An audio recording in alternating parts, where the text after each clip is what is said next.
Alors nous allons parler ce matin de quelque chose de central. Mais vous me direz, mais tout est central dans la parole de Dieu. Mais oui, mais quelque chose de central dans notre marche en tant que croyants, quelque chose de central quand il s'agit de faire la volonté de Dieu. La volonté de Dieu. Est-ce qu'il y a des hommes et des femmes ici ce matin qui veulent faire la volonté de Dieu? Levez la main. Ah, tout le monde a levé la main. C'est bien parti. Vous parlez de quelque chose de tellement simple, mais de tellement compliqué à la fois. Simple quand on en parle, mais compliqué quand il s'agit de mettre en pratique. Je vais vous parler ce matin de l'obéissance. L'obéissance à la parole de Dieu. C'est simple, l'obéissance.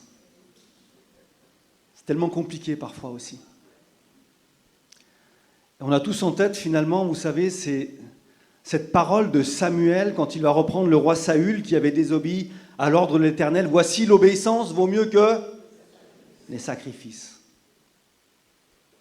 Et l'observation de sa parole vaut mieux que la graisse des béliers. L'obéissance vaut mieux que les sacrifices. Avant de dire « Je ferai ceci et cela pour toi, Seigneur », commence par lui obéir. Vous savez, toute l'Écriture, elle nous parle d'obéissance. Elle nous parle aussi de ses conséquences. Tout le monde connaît ce verset d'Éphésiens, chapitre 6, verset 1er. « Enfants, obéissez à vos parents. » Est-ce qu'il y a des enfants ici? Amen, on est tous des enfants de quelqu'un. Enfants, obéissez à vos parents selon le Seigneur, car cela est juste, car cela est bon, car cela est conforme à la volonté de Dieu. L'obéissance est quelque chose de bon. L'obéissance est quelque chose de conforme à la volonté de Dieu. Et absolument tous les rapports entre l'homme et Dieu sont basés sur un principe d'obéissance. Donc, l'obéissance est quelque chose de fondamental, mon frère et ma sœur. Fondamental quand on veut faire la volonté de Dieu. Fondamental quand on aspire à marcher dans le plan de Dieu. Mais s'il y a obéissance, c'est que le contraire est possible aussi. Et l'Écriture nous parle de désobéissance. La désobéissance des hommes et toutes leurs conséquences. Il est écrit que par la désobéissance d'un seul, beaucoup ont été rendus pécheurs. Un homme a chuté. Un homme a chuté et toute l'humanité a été contrainte finalement, entraînée dans la chute et dans la condamnation. Et donc il y a un seul constat pour nous ce matin, bien-aimés. C'est que nous souffrons de ce seul acte de désobéissance. Mais il est aussi écrit, de même, par l'obéissance d'un seul, beaucoup seront rendus justes. Amen. Par l'obéissance de Jésus, beaucoup seront rendus justes. Et donc, on va le voir, notre obéissance est une garantie de faire la volonté de Dieu. Notre obéissance, c'est notre assurance. Notre obéissance, c'est ce qui nous protège sur le chemin de Dieu. Premier point, l'obéissance est une école. Tu n'es pas né avec le gène de l'obéissance. Personne ici n'est né avec le gène de l'obéissance, programmé pour obéir. Nous ne sommes pas nés avec la capacité d'obéir. Vous savez, la grande majorité des enfants entre 1 an et demi et 3 ans et demi, traversent ce qu'on appelle la période du non. Non. Au dodo? Non. Range tes jouets? Non. Fais riser ta tati? Non. Et si j'actualisais un petit peu cette pensée-là, je dirais, pose le téléphone portable? Non. Pose la tablette? Non. Parfois, c'est vrai, cette période du non à l'obéissance peut se prolonger. Et aujourd'hui encore, notre obéissance, elle souffre d'imperfection. Nous avons donc appris à obéir. Nous avons appris à obéir. Cela relève de notre éducation. Et c'est passé par des crises d'opposition, l'opposition à une règle, l'opposition à la règle, qu'elle soit morale ou spirituelle, l'opposition à la loi, l'opposition au commandement. Et donc on le voit, la loi est un repère dans mon obéissance. La parole de Dieu est un repère dont il convient non pas de se détourner, non pas de contourner, non pas d'esquiver, mais de regarder, d'autant plus que nous savons que la parole de Dieu est la vérité. Nous avons tous besoin de repères pour construire notre identité, pour construire, pour nous construire. Et comprenons donc que la parole de Dieu n'est pas une contrainte. Ce n'est pas une contrainte. Mais c'est ce qui vient sécuriser ton parcours, c'est ce qui vient sécuriser ton environnement. Pourquoi ? Parce que la parole de Dieu, elle établit une règle spirituelle à laquelle nous devons obéir. Bien-aimés, il n'y a rien, absolument rien de plus précieux que la parole de Dieu. Sa parole est la vérité, la parole de Dieu. Il est écrit que Jésus a appris, bien qu'il fût fils, l'obéissance. Incroyable ça quand même. Dieu le Fils a appris l'obéissance. Littéralement, la soumission à ce qui est entendu. La soumission à ce qui est entendu. Il les a apprises par les choses qu'il a souffertes, nous dit l'Écriture, Hébreux 5:8. Donc Jésus n'a pas seulement enseigné l'obéissance, il l'a apprise par la souffrance, il l'a apprise par l'épreuve. Et il est écrit qu'il s'est humilié lui-même, se rendant obéissant jusqu'à la mort, même jusqu'à la mort de la croix. Waouh! Waouh! Il a appris l'obéissance. Et donc, à l'image de notre modèle d'obéissance, comprenons que l'épreuve, vous savez, l'épreuve, dans l'épreuve, c'est toujours ta foi qui sera éprouvée. À l'image de notre modèle, comprenons que l'épreuve, la souffrance, ne doivent pas être un motif de renoncement à l'obéissance à sa parole. Parfois, nous traversons des circonstances, parfois nous faisons face à des montagnes, parfois nous faisons face à des vallées qui n'appellent pas à l'obéissance, mais qui, bien au contraire, nous pousseraient à vouloir désobéir. Ça sera trop dur, Seigneur. Ce que tu me demandes sera beaucoup trop dur. Je ne pourrai pas, Seigneur. Quand on regarde finalement, aux conséquences, ce que je vais perdre, ce que cela va me coûter, ce que cela me coûtera. Et parfois, on se tient sur le terrain de la désobéissance, devant une circonstance, devant une montagne, devant une vallée qui se dresse devant nous. Et les circonstances, positives ou négatives, ne peuvent pas être le facteur déterminant de notre obéissance. Ce n'est pas possible. Je pense et je crois que Dieu veut changer notre nature face aux circonstances. Il veut changer notre nature avant de changer nos circonstances. On se trompe à demander à Dieu de changer nos circonstances. Non, Seigneur, permets pas cela. Seigneur, tu vois le frère, tu vois la sœur, si tu pouvais changer les autres, changer les circonstances. Mais je crois que Dieu veut avant tout, bien-aimé, changer notre nature avant de changer nos circonstances. Demandons-lui de changer notre nature pour avoir nos pensées alignées sur sa pensée, nos regards alignés sur son regard. Quand on parle d'obéissance, on pense aussi à Abraham.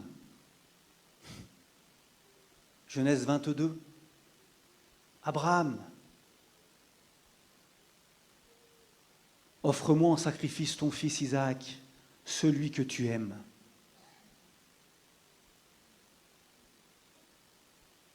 Et Abraham a obéi, nous dit l'Écriture.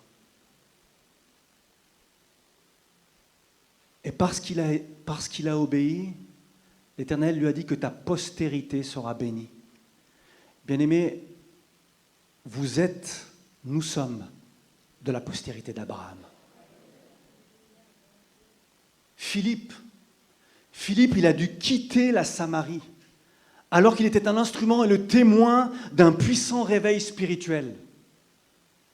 Un ange du Seigneur s'est adressé à lui Lève-toi et va du côté du midi sur le chemin qui descend de Jérusalem à Gaza, celui qui est désert.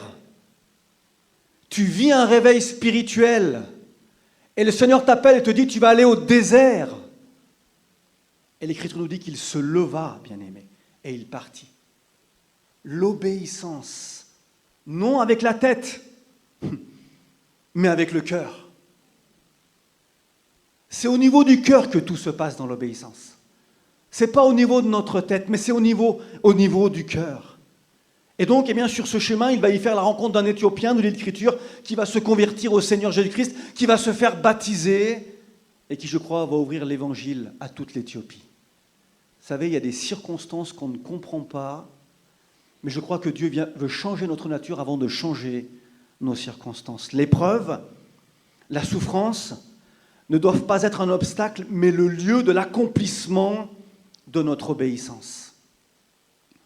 C'est une école, un apprentissage qui trouvera pour le Seigneur lui-même son point culminant à Gethsémane. Mon Père, s'il est possible que cette coupe s'éloigne de moi, non pas ce que je veux, mais ce que tu veux. C'est ça l'obéissance. Non pas ce que je veux, mais ce que tu veux, Seigneur. Et donc Dieu te forme, Dieu nous forme à l'obéissance. Chaque jour, Dieu nous forme à l'obéissance. Notre obéissance dans les petites choses du quotidien. Pas grand-chose parfois. Mais Dieu nous forme là dans ces petites choses. Pourquoi ? Parce qu'il veut nous confier de plus grandes choses. Et quand je suis obéissant dans les petites choses, alors je deviendrai capable d'obéir dans les grandes choses. Dieu se sert d'hommes et de femmes, surtout de celles et ceux qui lui obéissent. Notre capacité à l'obéissance conditionne ce que Dieu pourrait nous confier plus tard, dans les petites choses d'aujourd'hui, dans le quotidien d'aujourd'hui. Vous savez, avant d'être un puissant libérateur dans les mains de Dieu, le conducteur de tout un peuple, Moïse, lui aussi, a appris l'obéissance à la parole de Dieu. L'Éternel lui a dit « J'ai vu la souffrance de mon peuple qui est en Égypte. Maintenant, va !» Je t'enverrai auprès de Pharaon et tu feras sortir d'Égypte mon peuple, les enfants d'Israël. Exode 3, verset 10. Et il y a eu une résistance de la part de Moïse. Et parfois, nous aussi, il y a des résistances à l'obéissance à la parole de Dieu. Il y a une résistance de la part de Moïse à cette parole. Voici, ils ne me croiront point, ils ne m'écouteront point ma voix, mais ils diront, l'Éternel ne t'est point apparu. Et c'est à ce moment-là, en cet instant, que va commencer pour Moïse son apprentissage. L'Éternel va lui dire, qu'y a-t-il dans ta main ? Il va répondre, une verge, un bâton.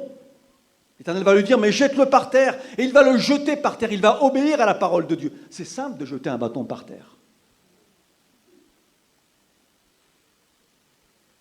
Il le jeta par terre et elle devint un serpent. Et Moïse fuyait devant lui. L'Éternel va dire à Moïse, étends ta main et saisis-le par la queue. Il aurait pu dire, Seigneur, un serpent. Et l'Écriture nous dit qu'il va étendre sa main et le saisir, et le serpent redevint une verge dans l'obéissance. L'obéissance est une école dans laquelle Dieu vient changer nos habitudes, nos schémas, nos certitudes, nos conceptions, notre nature, avant de changer nos circonstances. C'est une école. Deuxième point, l'obéissance est un acte de foi. Un acte de foi qui précède la bénédiction. La bénédiction de Dieu. Alors la bénédiction de Dieu, c'est pas la Porsche, hein. C'est pas le yacht à la marina de Pointe-à-Pitre. Quand on parle de la bénédiction de Dieu, on parle de bénédiction spirituelle, bien-aimés, parce que nous sommes des temples spirituels, parce que nous sommes des êtres spirituels. Dieu ne te demandera jamais des choses impossibles à accomplir. Mais il viendra toujours susciter notre obéissance dans les choses à notre portée. La Bible nous parle d'un homme, Naaman, chef de l'armée du roi de Syrie. Un homme qui jouissait d'une grande considération, nous dit l'Écriture. Mais cet homme, fort et vaillant, était lépreux. Vous savez qu'on était lépreux, nous aussi ? Mais Dieu nous a lavés. Et donc cet homme va entendre Parler par la bouche d'une petite fille israélite de l'existence d'un homme, d'un prophète à Samarie, capable de guérir sa lèpre. 2 Rois 5:3. Et donc Naaman, attelle ses chevaux, vient donc avec ses chevaux et son char, et s'arrête devant la maison d'Élisée. Élisée lui fit dire par un messager, va et lave-toi 7 fois dans le Jourdain. Ta chair redeviendra saine et tu seras pur. Combien l'obéissance, finalement, aux choses les plus simples sont parfois les choses les plus compliquées à accomplir. C'était pas compliqué ce qu'il lui demandait. Va te laver 7 fois dans le Jourdain. Ta chair redeviendra saine et tu seras pur. C'est si simple de demander pardon. Et parfois si compliqué. C'est si simple de dire je t'aime. Et parfois si compliqué.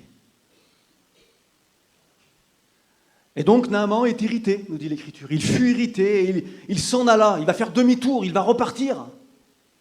En disant, voici, je me disais, il sortira vers moi, il se présentera lui-même, il invoquera le nom de l'Éternel, son Dieu. Il agitera sa main sur place et guérira le lépreux.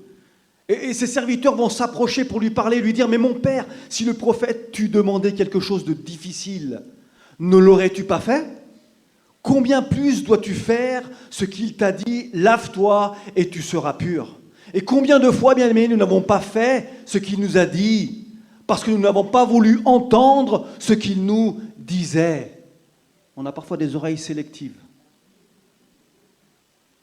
On a parfois un cœur sélectif. Nous nous sommes avancés avec notre méthode, nous nous sommes avancés avec notre schéma. Ça se passera comme ça.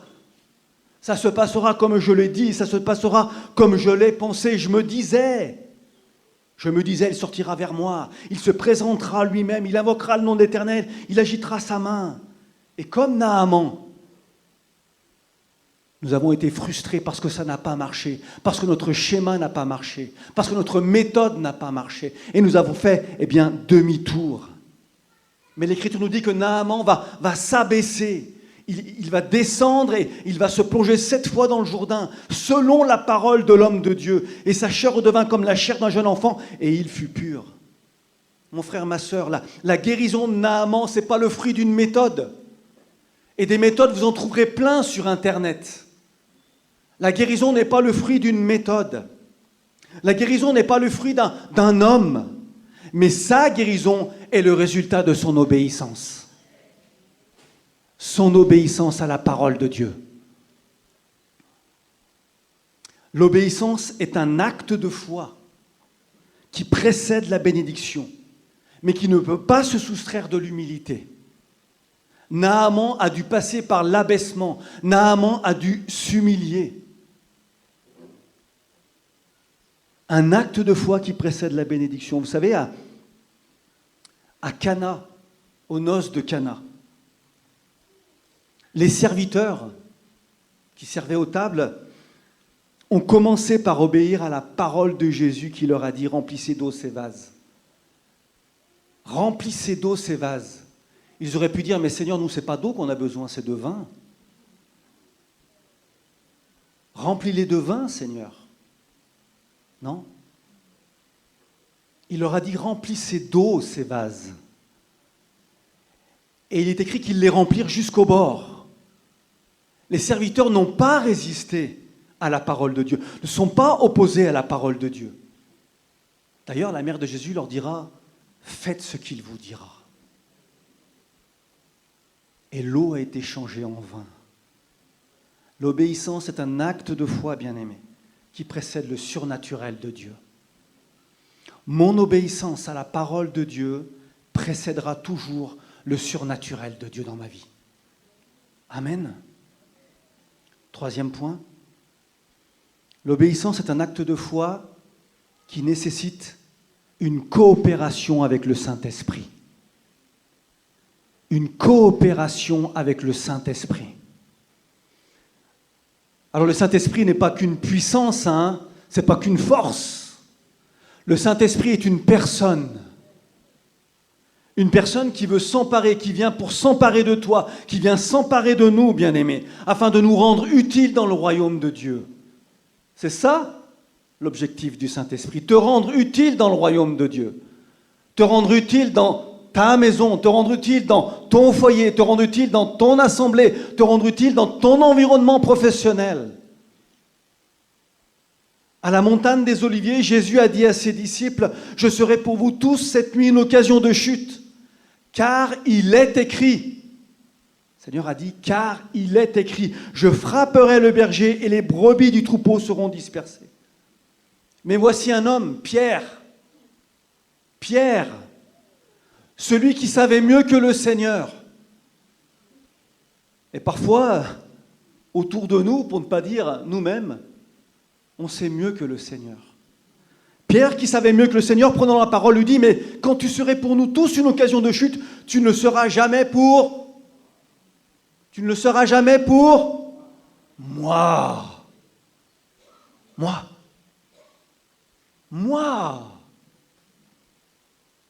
Jésus lui dit, je te le dis en vérité, cette nuit même, avant même que le coq chante, tu m'auras renié 3 fois. Mais Pierre va lui répondre, il insiste, Pierre, il résiste à l'obéissance de la parole de Dieu, mais quand il me ferait mourir avec toi, je ne te renierai pas. Et nous savons tous ce qui s'est passé pour Pierre. L'obéissance, il est écrit, l'obéissance à la parole de Dieu. Vous savez, nos intentions peuvent être bonnes. On peut avoir de bonnes intentions, bien-aimés, mais quand elles viennent s'opposer à ce que Dieu dit, elles ne font que manifester notre désobéissance et elles ne produisent que de l'échec. Mais grâce et gloire à Dieu, parce que de nos échecs, bien-aimés, Dieu veut faire une bénédiction. L'échec est parfois le chemin qui nous amène à considérer que sans lui, nous ne pouvons rien faire. Sans lui, nous ne pouvons rien faire, bien-aimés. Sans Jésus, tu ne pourras rien faire dans ta vie. Sans Jésus, tu ne pourras rien accomplir dans ta vie. Par tes forces, par nos forces, nous restons incapables, d'obéir à Dieu. Quand il me faudrait mourir avec toi, je ne te renierai pas. Souvenons-nous que juste avant cet épisode, le Seigneur avait dit à Pierre, j'ai prié pour toi, afin que ta foi ne défaille point. Et toi, quand tu seras converti, affermis tes frères. Nous pouvons être confrontés à l'échec à cause de notre désobéissance. Mais Jésus règne dans le ciel. Il est assis à la droite de Dieu aujourd'hui. Et il prie pour toi, bien-aimé, afin que ta foi ne défaille point. J'ai combattu le bon combat, dira Paul. J'ai achevé la course, j'ai gardé la foi. Il n'y a rien de plus précieux pour nous que de garder la foi, bien-aimés.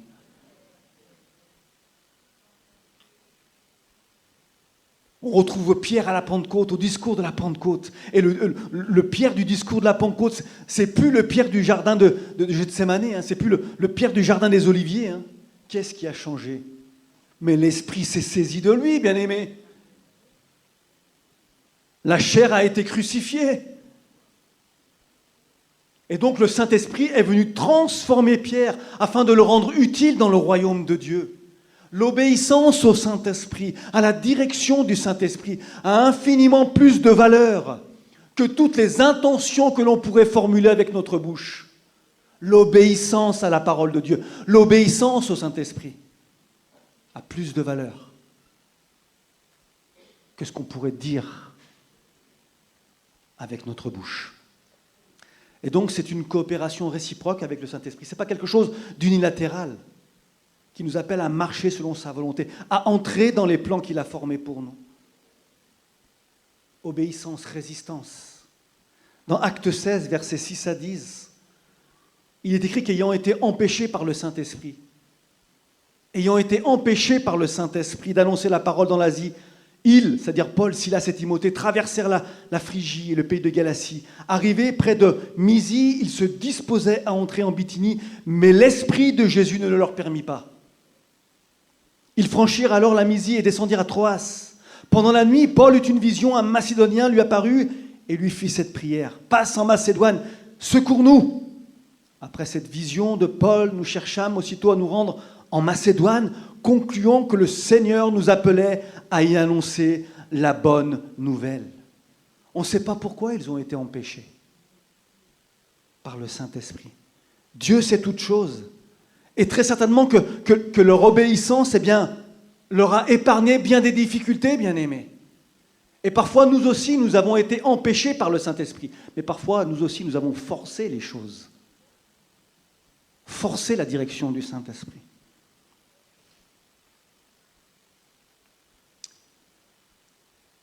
En 2009-2010, j'avais très à cœur de faire un séjour outre-mer. La gendarmerie nous permet encore de faire des séjours outre-mer. Je ne sais pas pourquoi. J'ai toujours été attiré par l'outre-mer. Et donc, on s'est mis devant Dieu avec mon épouse dans la prière pour chercher la direction du Saint-Esprit, chercher la volonté de Dieu. Et dans la boucle, on a mis une sœur en qui on avait confiance et on lui a demandé de prier pour nous. Prie pour nous parce qu'on a quelque chose de particulier. Et vous voulez que je prie dans... Non, tu n'as pas besoin de savoir. Prie simplement pour nous. Le Seigneur te conduira. Et quelque temps après, la sœur est revenue nous voir et elle nous a dit « Ce n'est pas le moment pour vous de quitter l'Église. Vous devez rester. » 2 ans après, en 2012, de nouveau, cette flamme que j'avais dans mon cœur ne s'est pas éteinte. Et de nouveau, on se tient dans la prière avec Sabine et pour rechercher la direction, pour savoir si c'est le bon moment finalement de partir. Les enfants sont tout petits. Est-ce que c'est le bon moment, Seigneur? Et nous avons reçu tous les feux verts. Et nous sommes arrivés ici à Morne-à-l'Eau en 2012 et nous sommes restés jusqu'en 2017 et nous avons été bénis, bien-aimés. Nous avons été bénis, richement bénis. Et je me permets de dire aujourd'hui que finalement, à notre retour en 2017 en métropole, on a tous les deux senti avec Sabine que notre vie, elle était fade. Elle était fade. Et qu'il manquait quelque chose. Et si nous sommes entrés finalement, dans l'appel, c'est un peu à cause de vous. Voilà. Parce que vraiment, en 5 ans, nous avons vécu des choses fabuleuses, d'une grande richesse. Vous savez, la métropole, c'est pas facile, quand il faut parler de Jésus. Ici, tout le monde connaît Jésus. Tout le monde parle de Jésus. Moi, quand j'étais gendarme ici, je m'occupais des cambriolages. Je faisais les constatations des cambriolages. Et dans 80% des maisons, j'ai trouvé une Bible. Chaque fois, il y avait une Bible posée sur une table de chevet. Et ça m'a beaucoup marqué. Il y a une grâce extraordinaire ici, en Guadeloupe. Peut-être même dans les autres îles, mais en tout cas, moi, j'ai vu ça. Alors, pour revenir à mon sujet, sur l'obéissance du Saint-Esprit, moi, je ne sais pas pourquoi, en 2010, les choses ont été empêchées. Mais ce que je sais, c'est qu'entre 2012 et 2017, on était là où Dieu voulait qu'on soit.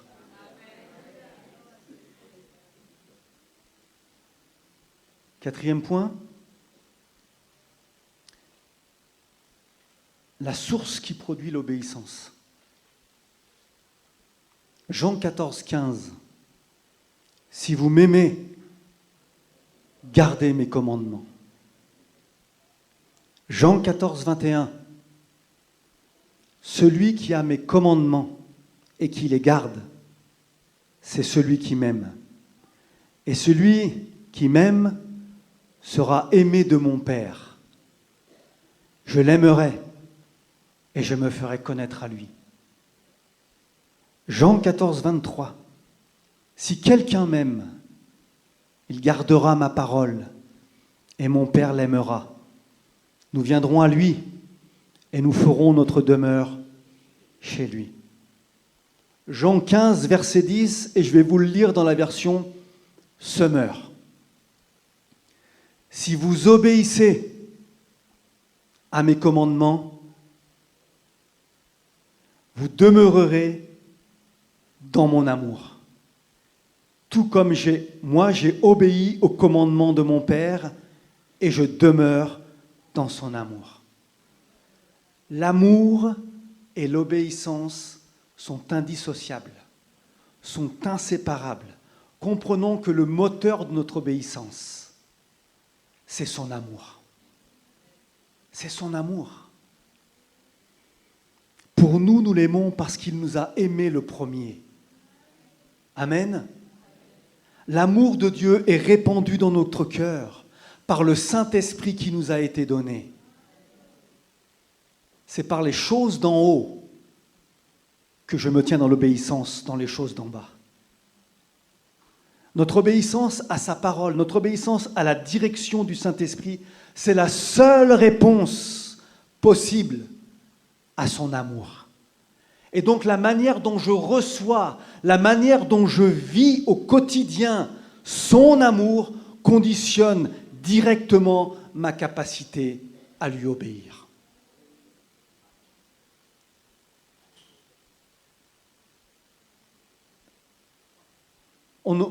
Je ne sais pas vous, mais j'aurais été capable d'aller au bout du monde pour l'amour de ma chérie.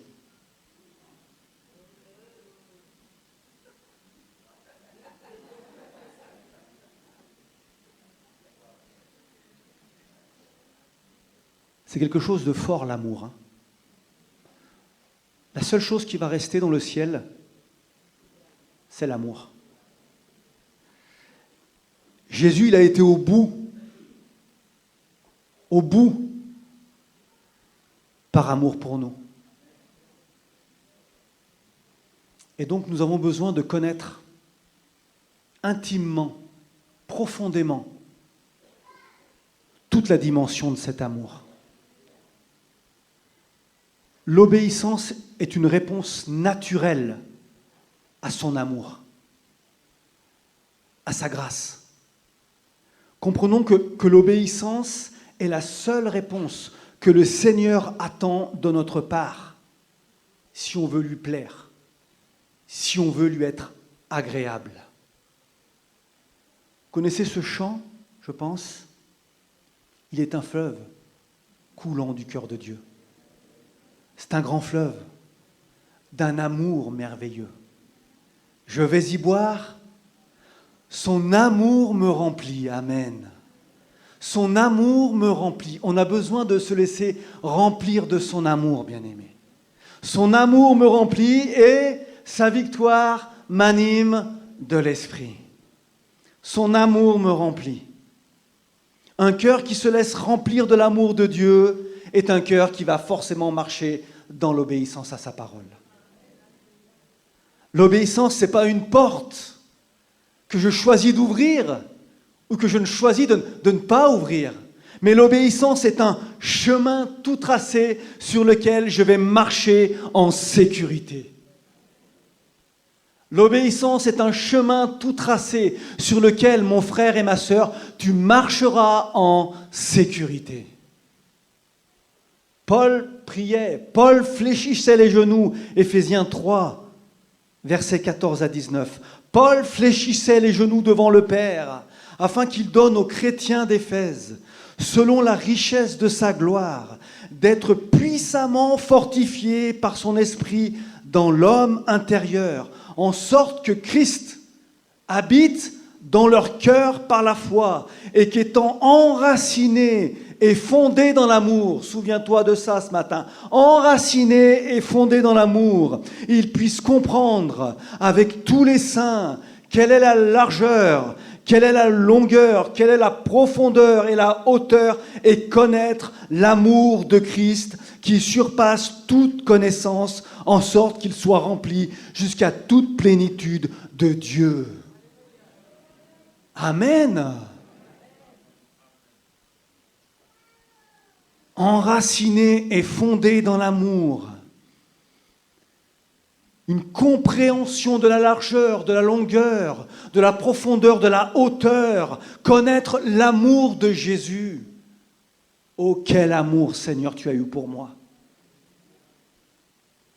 Moi qui étais un bandit, qui est devenu un gendarme, et qui aujourd'hui est serviteur de Dieu.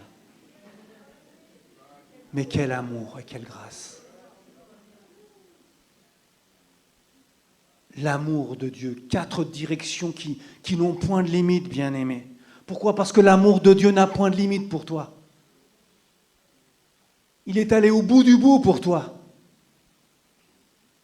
La largeur qui nous parle de ses bras qui sont ouverts, ses mains percées. L'amour de Jésus qui ne cesse de nous appeler, bien-aimés. Là où on est, dans nos difficultés, parfois même dans la boue du péché, il vient te chercher, le Seigneur, parce qu'il t'aime. La longueur qui n'a ni commencement et qui n'a ni fin. Toutes ces choses, cet amour-là, cette longueur-là va se prolonger jusque dans l'éternité, qui nous parle de Jésus qui nous a aimés avant la fondation du monde. Pour que nous soyons saints et irréprochables. L'Écriture nous dit dans Éphésiens 1, versets 4 à 5, il nous a prédestinés dans son amour à être ses enfants d'adoption par Jésus-Christ. Amen. Il nous a prédestinés dans son amour. Il te connaissait avant la fondation du monde. C'est beau tout ça. La profondeur qui nous parle d'un amour inconditionnel, un amour indéfectible, un amour qui ne regardera jamais à la souillure de ce que nous sommes, bien-aimés, mais qui viendra toujours te chercher là où tu es, dans ta difficulté, dans ton épreuve. La profondeur de cet amour. Et puis la hauteur qui nous parle d'une communion éternelle, d'une verticalité dans son amour. Pourquoi? Parce que l'amour ne périt jamais, les prophéties seront abolies, les langues cesseront, la connaissance sera abolie, mais l'amour ne périt jamais. Cet amour est là ce matin. Et le vase que je suis, c'est le lieu où il veut demeurer. Amen. Tu es un vase dans lequel Dieu veut répandre son amour. Dieu veut faire de notre cœur sa demeure permanente. Alors, solidement fondés sur lui, plongeant nos racines profondément dans son amour, nous serons à même de sonder toutes les dimensions du plan de Dieu pour notre vie. Et ainsi, nous serons capables de lui obéir. Amen. L'obéissance est une école. L'obéissance est un acte de foi qui précède la bénédiction. L'obéissance est un acte de foi qui nécessite une coopération avec le Saint-Esprit. Et la source de notre obéissance, c'est son amour. Que son nom soit béni. Amen. J'écouterai ce que dit Dieu, car il est droit pour qui l'écoute.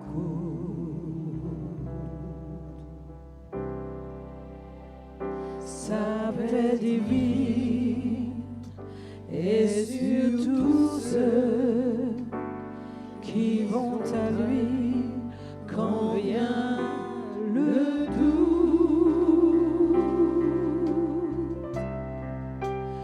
Fidèlement, je veux le suivre, je veux marcher dans ses sentiers. Il est la main qui me délivre de la folie de mes projets. Ta bienveillance, ô Éternel, vaut mieux que tout ce que j'ai vu. Ma délivrance est sous ton aile, sur le rocher de ton salut. Ta bienveillance, ô Éternel, vaut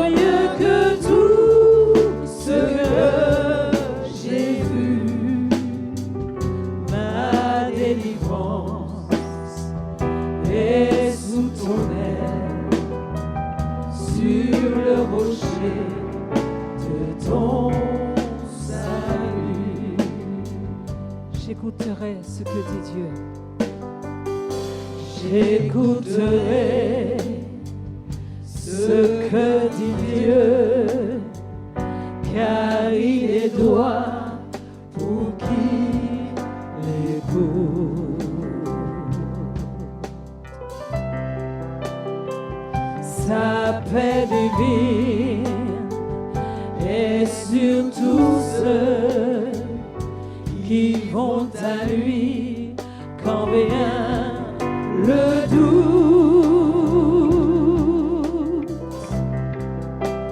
Fidèlement,